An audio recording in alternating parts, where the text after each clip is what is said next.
What I think is the most significant security and fraud threat facing businesses is usually their internet presence. Businesses are being attacked on a daily basis, meaning hackers are exploiting internet-facing web applications or servers that aren't protected well enough. And then once the bad guy gets into the network, they could steal proprietary information, customer lists, proprietary information about technology that the company is developing. And more significantly, what about getting access to people that process payroll, like ADP, or transfer funds to vendors? If a hacker can get those credentials and log into an outside banking system, well, now the hacker could siphon off funds. Well, recently I did this penetration test, and this company had about 40,000 employees. And I was able to break in through a vulnerability that we identified in a web application, and the company never realized we were in their network, and we had full administrator access over everything until we told them. A company could detect it very quickly, or in some cases, it could take years. When companies hire us to break into their systems, we have about a 98% success rate. That's when we're doing a technology assessment. So they say, well, test our servers or test our applications. But when we're doing a social engineering assessment, what that means is where we could call up and try to manipulate people over the telephone or through email or through instant messaging, it's 100%. And I'm not alone. My competitors that also use social engineering that's in scope in an assessment usually also have a 100% success rate. We as consumers do make ourselves somewhat vulnerable to being attacked by social engineering when we use social networks like Facebook, Twitter, and especially LinkedIn. And what social engineering is, it's when a hacker uses influence, deception, and manipulation to trick you into complying with the request to release information or to do some sort of action item like click a hyperlink or open up a document. So when I'm doing security testing, for example, the first place I go is LinkedIn. And what LinkedIn allows you to do is it lets you search for titles and positions, and it lets you, search by company name. So if I want to target somebody in a company, I want to find a system or network administrator or engineer or somebody that has elevated access rights. So you can simply get the listing of those people by doing a quick search in LinkedIn, and then you know who to target.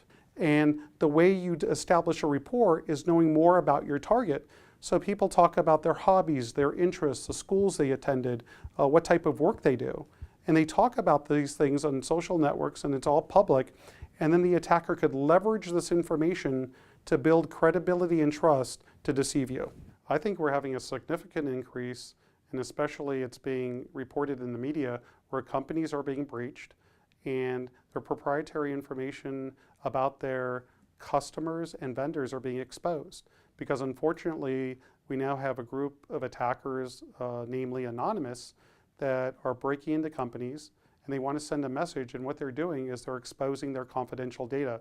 So right now, in today's environment, it is extremely high risk that if your company is not secured, you will be hacked and information will be exposed, because that's what they're doing today. I've consulted with countless companies, and the toughest thing for an organization really to comprehend is that they're vulnerable, especially when they approach me and say, hey, we want to test our technical security because we have to be in compliance. We're processing credit card numbers, so the rules of PCI DSS require us to do this annual assessment.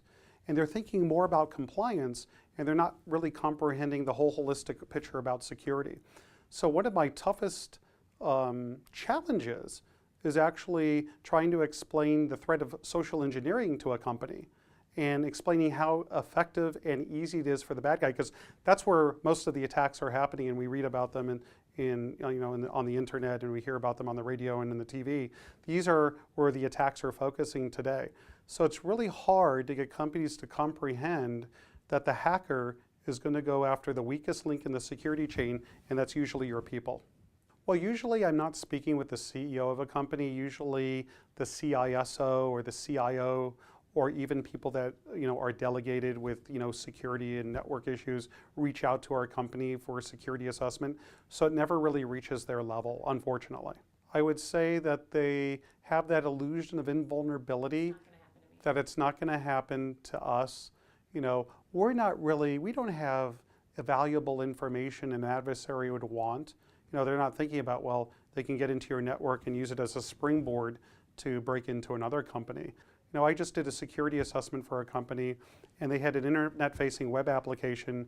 We're able to find a vulnerability in that web application, and then from there, once we had the foot in the door, we're able to basically compromise the entire company by exploiting, small vulnerabilities.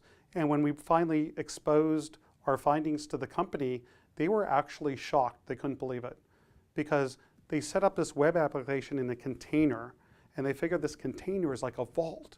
Nobody's going to be able to get through it, but because of design errors in this application, we were able to find a way through. So it's really important for businesses to test their security posture, and just, you shouldn't have a false sense of security that you're secure unless you actually assess it.